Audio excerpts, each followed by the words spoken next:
Lo sciopero è ovviamente rivolto a provare a cambiare questa legge di bilancio e provare a rimettere, come dire, in tasca qualche risorsa di più a chi vive della propria pensione e del proprio stipendio. Sciopero generale di 8 ore a esclusione del trasporto ferroviario domani in tutta Italia. Non fa eccezione la Marca Trevigiana. Anche qui CGIL e UIL guideranno la mobilitazione contro una manovra economica che per il sindacato non inverte la rotta verso l'impoverimento di ampie fasce di popolazione. Non si introducono modalità per recuperare il potere di acquisto dei salari, l'inflazione cumulata negli ultimi 3 anni, dal 2022 fino ad oggi, è pari al 17% e i salari non hanno recuperato nessun tipo di potere di acquisto in questa direzione.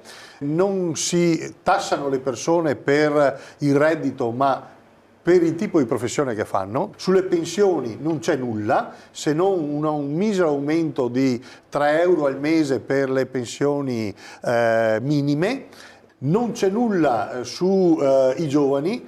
L'altro aspetto, che è quello che ci preoccupa ulteriormente, è che non ci sono prospettive di intervento per una politica di sviluppo. Il sindacato invita dunque a scendere in piazza tutte le categorie. A Treviso raduno in via Roma, al monumento di Benetton, alle 9:30, quindi corteo e comizi in piazza Vittoria. La previsione è di un'adesione alta, malgrado la precettazione. Penso che sia un atto di imperio, tra l'altro fuori luogo, perché le fasce di garanzia sono salvaguardate e penso che lo sciopero è un diritto costituzionale e non può essere tolto a piacere di un ministro. Un ministro dovrebbe impegnarsi perché gli scioperi non si facciano perché si fanno gli accordi.